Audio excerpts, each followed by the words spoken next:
Ya Bapak Ibu, mari kita berdoa. Bapak yang di surga, terima kasih kami ucap syukur buat pagi hari ini. Kami boleh memuji dan meninggikan nama-Mu.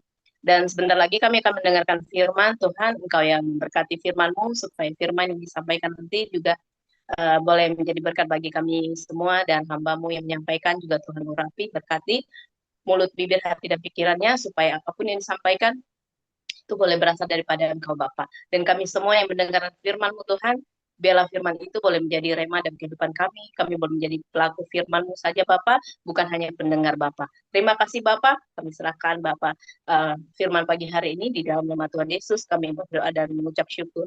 Haleluya. Amin. Terima kasih Pak Mulia.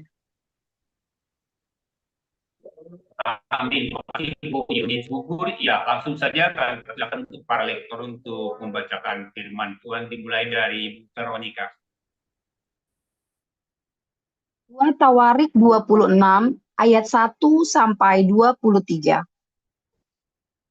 Segenap bangsa Yehuda mengambil Uzia yang masih berumur 16 tahun dan menobatkan dia menjadi raja, menggantikan ayahnya Amazia. Ia memperkuat Elot dan mengembalikannya kepada Yehuda sesudah raja mendapat perhentian bersama-sama dengan nenek moyangnya.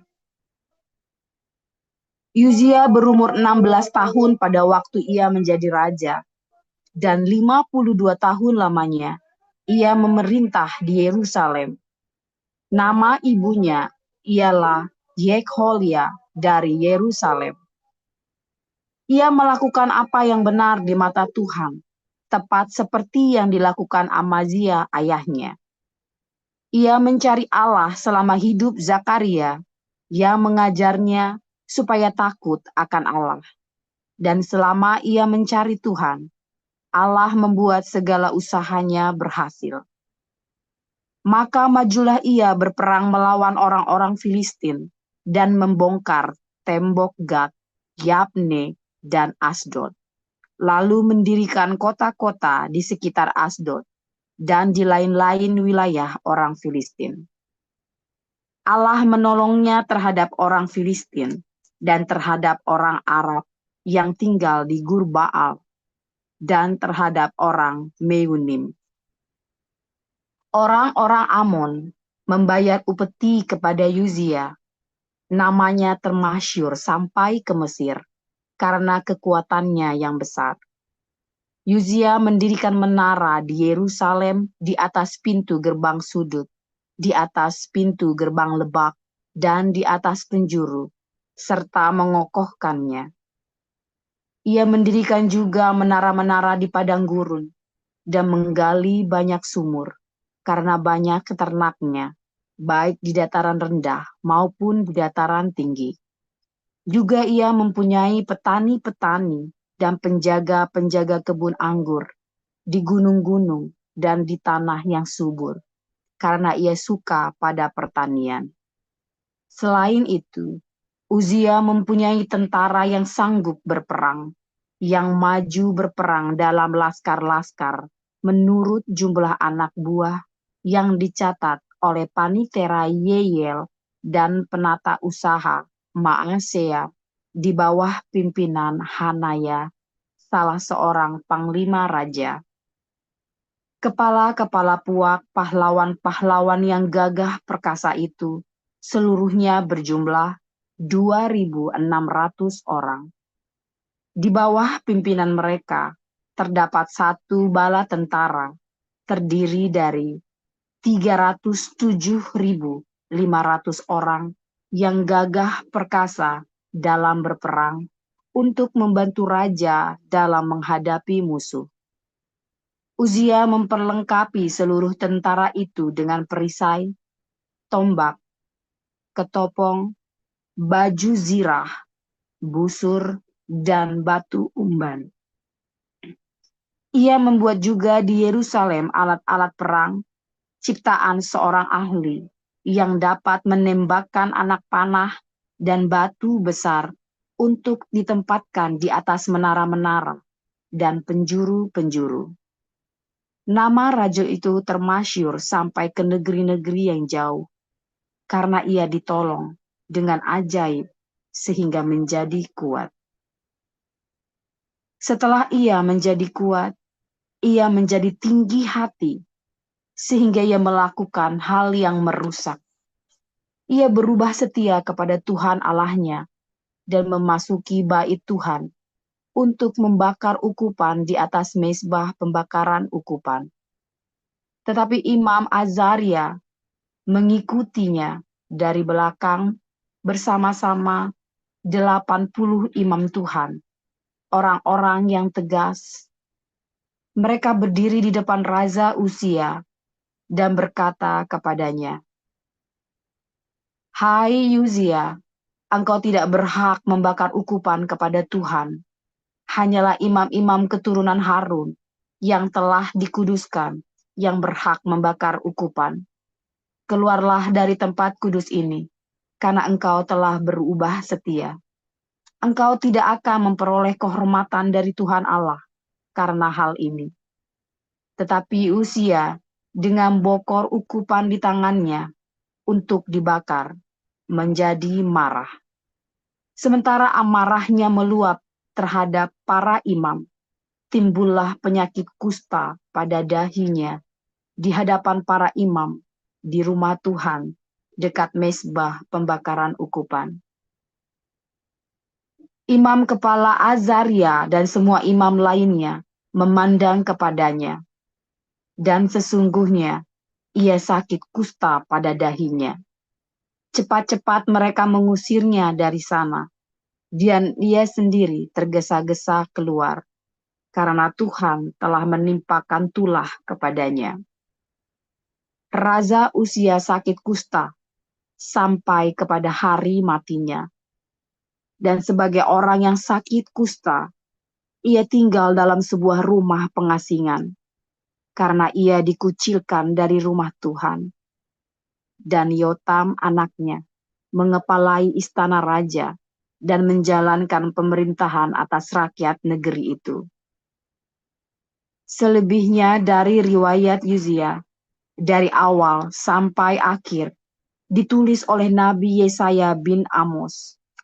Kemudian Uzia mendapat perhentian bersama-sama dengan nenek moyangnya, dan ia dikuburkan di samping nenek moyangnya, di ladang dekat pekuburan raja-raja. Karena ia berpenyakit kusta, kata orang, maka Yotam anaknya menjadi raja menggantikan dia.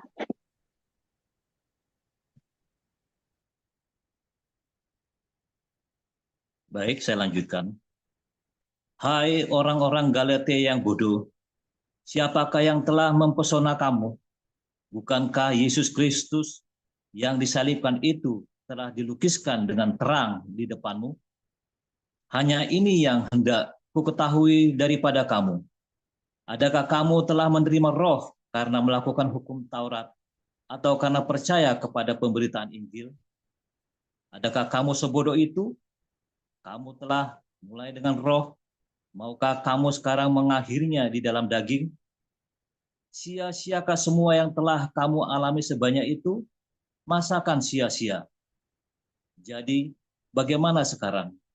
Apakah ia yang menganugerahkan Roh kepada kamu dengan berlimpah-limpah dan yang melakukan mujizat di antara kamu berbuat demikian karena kamu melakukan hukum Taurat atau karena kamu percaya kepada pemberitaan Injil? Secara itu jugalah Abraham percaya kepada Allah. Maka Allah memperhitungkan hal itu kepadanya sebagai kebenaran. Jadi kamu lihat bahwa mereka yang hidup dari iman, mereka itulah anak-anak Abraham. Dan kitab suci yang sebelumnya mengetahui bahwa Allah membenarkan orang-orang bukan Yahudi oleh karena iman, telah terdahulu memberitakan Injil kepada Abraham. Olehmu segala bangsa akan diberkati. Jadi mereka yang hidup dari iman, merekalah yang diberkati bersama-sama dengan Abraham yang beriman itu. Karena semua orang yang hidup dari pekerjaan hukum Taurat berada di bawah kutuk, sebab ada tertulis, terkutuklah orang yang tidak setia melakukan segala sesuatu yang tertulis dalam kitab hukum Taurat. dan bahwa tidak ada orang yang dibenarkan di hadapan Allah karena melakukan hukum Taurat adalah jelas, karena orang yang benar akan hidup oleh iman. Tetapi dasar hukum Taurat bukanlah iman, melainkan siapa yang melakukannya akan hidup karenanya. Karena Kristus telah menebus kita dari kutuk hukum Taurat dengan jalan menjadi kutuk karena kita. Sebab ada tertulis, terkutuklah orang yang digantung pada kayu salib.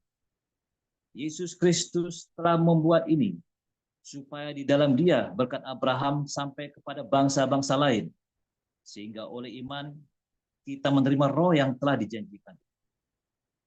Saudara-saudara, baiklah aku pergunakan suatu contoh dari hidup sehari-hari. Suatu wasiat yang telah disahkan sekalipun ia dari manusia, tidak dapat dibatalkan atau ditambahi oleh seorang pun. Adapun kepada Abraham diucapkan segala janji itu, dan kepada keturunannya. Tidak dikatakan kepada keturunan-keturunannya, seolah-olah dimaksud banyak orang, tetapi hanya satu orang, dan kepada keturunanmu, yaitu Kristus. Maksudku ialah, janji yang sebelumnya telah disahkan Allah, tidak dapat dibatalkan oleh hukum Taurat, yang baru terbit 430 tahun kemudian, sehingga janji itu hilang kekuatannya. Sebab, jikalau apa yang ditentukan Allah berasal dari hukum Taurat, ia tidak berasal dari janji, tetapi justru oleh janjilah Allah telah menganugerahkan kasih karunia-Nya pada Abraham. Kalau demikian, apakah maksudnya hukum Taurat? Ia ditambahkan oleh karena pelanggaran-pelanggaran, sampai datang keturunan yang dimaksud oleh janji itu. Dan ia disampaikan dengan perantaraan malaikat-malaikat ke dalam tangan seorang pengantara. Seorang pengantara bukan hanya mewakili satu orang saja, sedangkan Allah adalah satu. Kalau demikian, bertentangankah hukum Taurat dengan janji-janji Allah? Sekali-kali tidak. Sebab, andai kata hukum Taurat diberikan sebagai sesuatu yang dapat menghidupkan, maka memang kebenaran berasal dari hukum Taurat. Tetapi kitab suci telah mengurung segala sesuatu di bawah kekuasaan dosa, supaya oleh karena iman dalam Yesus Kristus, janji itu diberikan kepada mereka yang percaya. Sebelum iman itu datang, kita berada di bawah pengawalan hukum Taurat dan dikurung sampai iman itu telah dinyatakan. Jadi hukum Taurat adalah penuntun bagi kita sampai Kristus datang, supaya kita dibenarkan karena iman.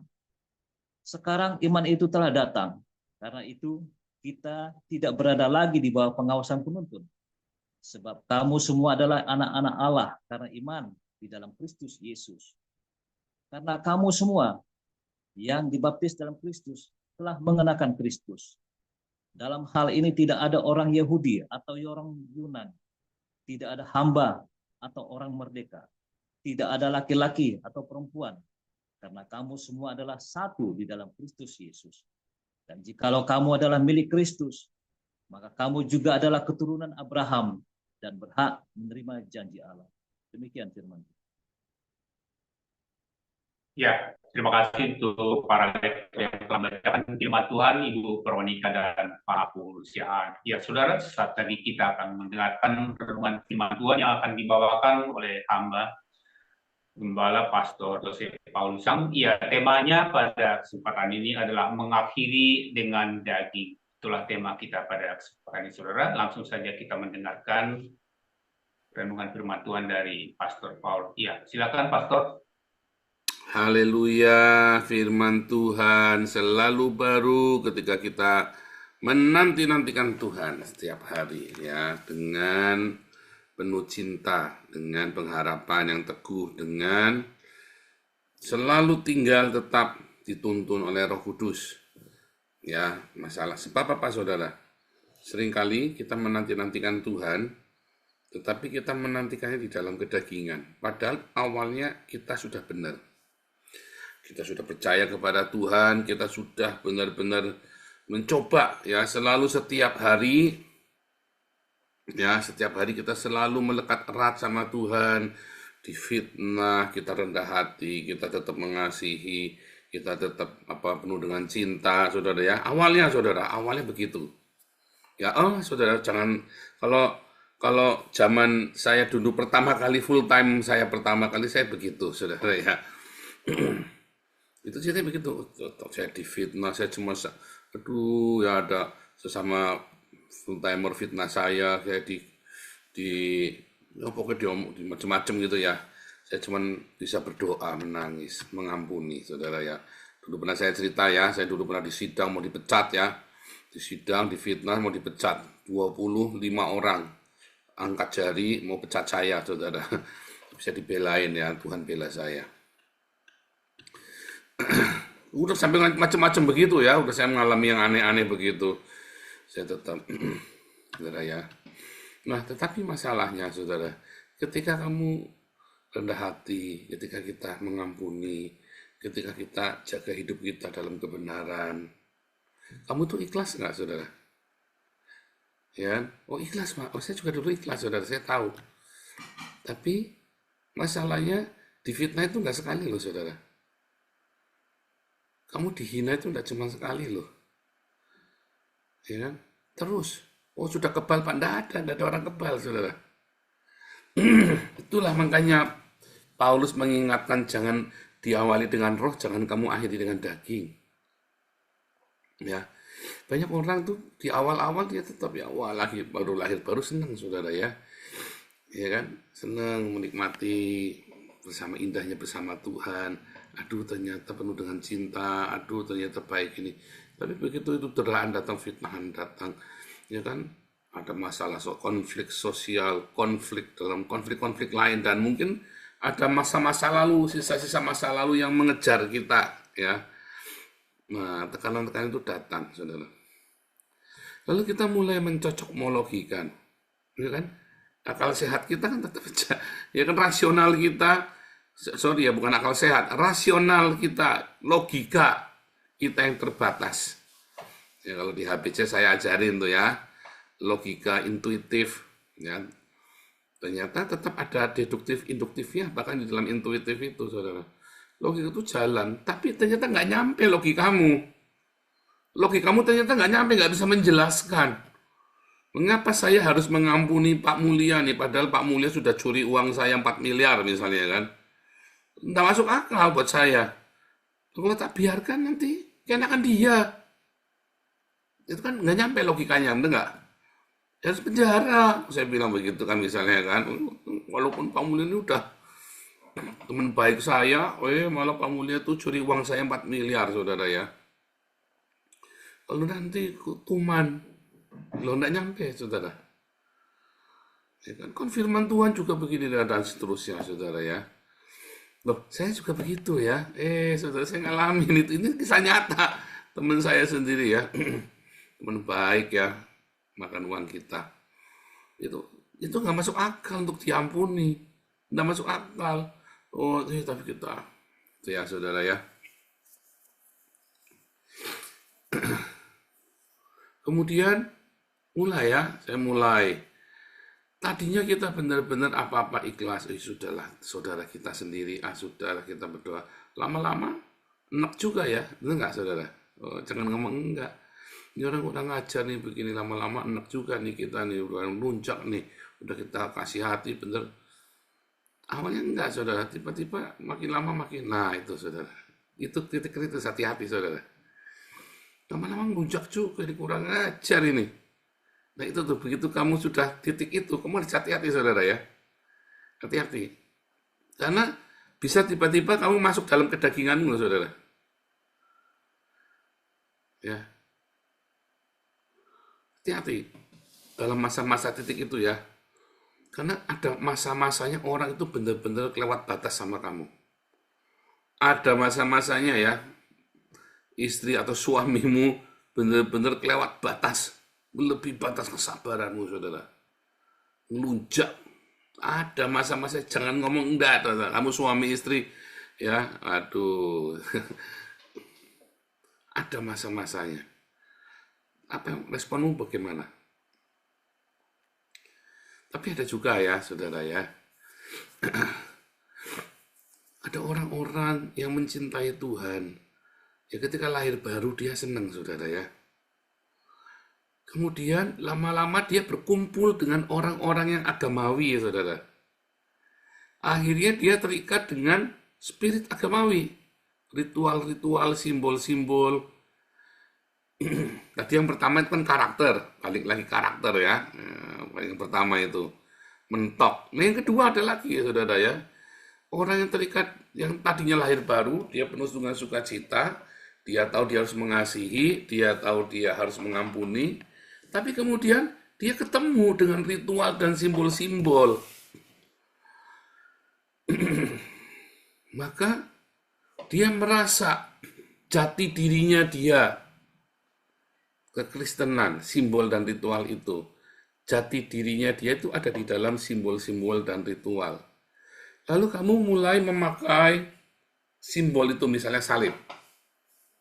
Ketika kamu gunakan salib itu, kamu merasa kamu holy, saudara, suci. Ingat karakter ya. Tadi sudah saya ceritakan ya. Kesucian itu salah satu karakter ya. Lalu kamu pegang itu salib itu, kamu senang, aduh rasanya suci, saudara. Padahal kesucian itu bukan ketika kamu mengenakan simbol itu loh. Tapi rasanya kamu dekat, melekat erat sama Tuhan. Tadinya kamu nggak tahu tentang simbol-simbol itu. Ya, oh saya juga pernah, jangan ngomong nggak, saya juga pernah. Ya, dulu saya senengnya bau-bau Israel ya, saudara ya. Seneng tuh ya. Ini kalau ada sesuatu yang menorah lah, apa kalung, apa namanya, bintang Daud lah, apa segala macam ya. Tapi semua udah dibuangin lah urusan ya sekarang ya, saudara ya. Kalau ada pun tuh saya dikasih sama dokter Gigi Steve, itu pemain saksofon. Jadi kasih ya. Tapi juga nggak berarti apa-apa buat saya ya. Itu simbol-simbol begitu. Dan kemudian saya memberhalakan. Nggak sengaja, saudara ya. Memberhalakan karena saya begitu mengagumi, begitu mencintai Israel. Misalnya ya. Oh, ini suci nih, sesuatu. Itu juga sama, saudara. Atau kalung salib lah, simbol apapun. Minyak urapan. Ya. Nah, itu juga daging, saudara. Kamu memulai pelayanan, kamu memulai hidupmu bersama Tuhan ya di dalam Roh Kudus. Kamu tahu kelahiran baru, ada sukacita, ya kan? Tuhan jamah hidupmu, kamu mulai dalam setiap hari kamu metanoia, karakter kamu dirubah. Nah, rata-rata kemudian orang karena kumpul ya dengan identitas itu ya. Maka dia mulai itu. Lalu dia mulai berbau-bau itu, saudara. Saya sudah ngeliat banyak orang ya, hamba-hamba Tuhan yang tadinya baik gitu ya. Kayak Lukas, Yakub itu tadinya baik loh, saudara. Akhirnya dia menjadi sangat Yahweh. Ya. Kalau enggak ini, kamu enggak selamat, saudara. Padahal tadinya enggak loh. Ini keluarga baik, Stephen Agustinus, Yakub, Lukas itu ya, itu kan hamba Tuhan semua itu hebat-hebat itu. Orang tuanya juga pendeta ya, di Malang ya, di Comal. Itu orang hebat-hebat, saudara. Keluarganya Yakub, Lukas segala macam. Lama-lama Yahweh jadi nyentrik, saudara ya. Lalu dia mulai masuk dalam simbol-simbol itu. Mereka tidak lagi kemudian mengajarkan karakter. Tapi mereka mengajarkan simbol-simbol. Kalau kamu ndak ini, kamu akan masuk neraka. Kalau ndak kamu melakukan ini, sama, saudara, itu pengaruh banyak sekali, saudara. Saya banyak ketemu orang-orang Kristen yang begitu. Loh, beberapa penganut Bahtera ada yang begitu loh, saudara ya. Saya bilang nggak ada yang begitu. Saya bilang, kalau kamu udah ikut Bahtera, kamu nanti rapture, kamu nggak ikut naik itu. Karena kan namanya Bahtera.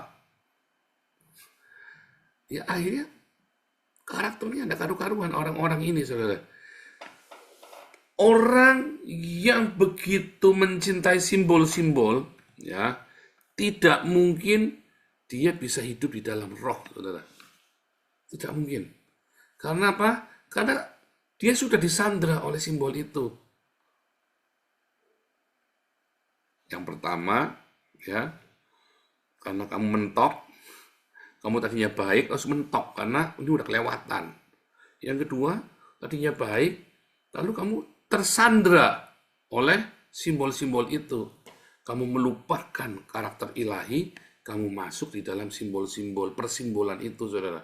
Yang padahal itu sudah dibatalkan oleh Tuhan Yesus. simbol-simbol itu. Simbol-simbol itu menyandra loh, saudara, menyandra pertumbuhan rohanimu. Hati-hati ya, saudara ya. Simbol-simbol itu menyandra pertumbuhan rohani. Begitu dia sudah pakai jubah, udah pakai segala macam, dia merasanya sudah suci, saudara. Ya, loh, Anda lihat ya, orang-orang, ya ini saya nggak lagi ya, ada pengemis ya. Kalau dalam mitos Cina itu ada Buddha ketawa itu loh, saudara. Ada yang bukan Buddha ketawa, saya lupa yang itu, ada cerita yang suka ketawa terus ya, pengemis Buddha tapi pengemis gitu ya. Dia tidak urusan dengan ritual, dia tidak urusan dengan simbol-simbol, tapi hidupnya begitu saleh, saudara. Begitu baik. Dan itu menyindir orang-orang beragama. Loh sama, saudara, semua ajaran agama. Kamu cari semua ajaran agama, begitu dia terikat dengan simbol-simbol dan ritualnya, dia akan melupakan kesalehan yang sejati, saudara. Dia akan melupakan humanity-nya. Makanya agama itu merusak humanity, saudara. Merusak kemanusiaan agama itu. Begitu orang mulai diperangkap dengan simbol-simbol agama, ritual-ritual, dia akan meninggalkan kemanusiaannya dia. Sadis, saudara. Agama apapun, saudara. Jadi sadis. Begitu batas-batas sucinya itu, simbol-simbol itu dirusak, batas sucinya. Saudara, yang ketiga, saudara. Ada orang yang tadinya cinta Tuhan, ya. Dia bekerja, tapi terlalu berambisi, saudara. Lalu dia melayani Tuhan, tadinya sudah benar. Tapi kalau dia terlalu hanyut, dia ngotot, ya. Padahal arahnya salah dan dikasih tahu salah. Wah, kita sudah berapa kali ngadepin yang begini nih di yayasan ini. Ngotot, saudara, punya dia yang paling benar. Itu saya bilang, kamu ikutin dulu aturannya kita. Kalaupun salah, kita ini bukan orang kemarin sore pelayanan. Ya, saudara, tapi dia merasa paling benar. Akhirnya dia banyak meninggalkan kekacauan. Karena dia ngotot punya dia yang paling benar, kita semua salah buat dia, saudara. Itu juga daging, saudara. Kamu melayani dengan roh, diawali dengan cinta, tapi kemudian kamu hanyut. Ya, kamu hanyut. Dan kamu nggak bisa menahan diri ya untuk terus maju terus, ya. Padahal kamu arahnya lagi salah. Kita lagi nggak ke sana. Stop. Kamu nggak bisa stop, saudara. Unstoppable katanya kan. Hati-hati tuh, saudara. Kita bekerja di dalam komunitas supaya kita saling mengingatkan satu sama lain. Tapi kalau orang ini nggak bisa diingatkan, dia sedang bekerja dalam daging juga loh. Ya, di awalnya dia baik. Loh, saya juga pernah mengalami ini yang begini ya. Waktu saya jadi full timer di gereja itu, pertama saya baik, saudara. Semua orang melihat saya baik. Lama-lama saya bikin proyek-proyek, saya jadi ambisius. Akhirnya saya jadi ambisius. Kita semua itu bisa mengalami itu. Sekarang usia saya sudah 50 tahun ya. Saya sudah berhati-hati, saudara. Ya, ketika kita mau bikin proyek Den Haag pun, aduh, saya sebetulnya nggak mau. Ya, sebab kita berdoa, kita bergumul. Ya, apalagi Koden itu kan juga, buat apa sih bikin gereja? Ya kan? Buat apa sih bikin organisasi gereja itu? Nah, tetapi terus saya melihat kita membaptis orang, ditelantarkan semua orang-orang ini kita muridkan, dan ke gereja, sama pendetanya ditelantarkan, malah ada yang tidak diurusi, malah dikucilkan. Akhirnya kita bikin sendiri saja. Nah, itu hati-hati, saudara ya. Itu juga ketika kita ngotot dalam pelayanan kita, dan kita tidak serahkan sama Tuhan, terus kita mulai menghalalkan segala macam, kita shortcut terus ya, yang harusnya kita selalu komunikasi. Ya, ini apalagi gini ya, pengurus yayasan paling sering begini nih. Ya kalau yayasan nggak membayarin, yang penting proyek ini jalan, saya yang bayarin. Loh, bukan begitu cara kerjanya, saudara. Kalau kita sudah meeting bersama, ya udah kita ngomong sama-sama. Kalau yayasan nggak membayar, ya tetap berhenti. Jangan maksa. Kan kita tim, kita saling mengingatkan. Bukan, ya pokoknya saya tetap mau jalan-jalan sendiri, pakai uang saya sendiri. Nah, kebanyakan omongan-omongan seperti itu omongan-omongan kedagingan. Gitu. Beda kalau asalnya memang itu sudah jalan, terus yayasan mensupport, lalu berhenti supportnya, ya kamu tetap jalan. Beda. Tapi ini enggak, ini kita sudah meeting. Oke, kita udah mau bikin proyek A. Ya, kita dulu ya bikin proyek babi, mau bikin proyek apa itu beberapa tempat kan, termasuk yang di di proyek itu saya lupa itu orang Badui. Tiba-tiba Pak Stephen bilang enggak, salah semua, stop. Wah, saya kaget saudara ya. Waduh, saya nggak terima tuh di stop begitu. Saya diam saudara. Nah, terus saya belajar, ternyata Pak Stephen benar. Siapa yang mau kontrol? Bagaimana ininya? Satu-satu ditungsung ya Pak Stephen. 1 tahun kita berhenti, saudara. Untung kita berhenti. Untung kita nurut Pak Stephen waktu itu. Ya. Tetapi ada beberapa, ya kalau nggak mau ya kita biayai sendiri. Nah, itu salah, saudara. Itu gunanya tim untuk kita saling mengingatkan. Saling bicara satu sama lain. Kita debat di situ. Lalu kita mau putusin terus apa enggak nih? Ya, saudara ya. Walaupun kadang-kadang keputusan itu bisa salah. Tetapi itu kita belajar. Ya, saling bicara, saling menasihati. Hati-hati. Segala hal yang kamu awali dengan roh bisa berakhir dalam daging. Kamu harus selalu selalu mau diajar, lemah lembut hatimu. Ya, sombong, aku nggak ada, tak cari duit sendiri. Itu salah, saudara ya. Itu salah. Belajar mau rendah hati, dengarkan nasihat orang lain. Ya, Tuhan Yesus memberkati.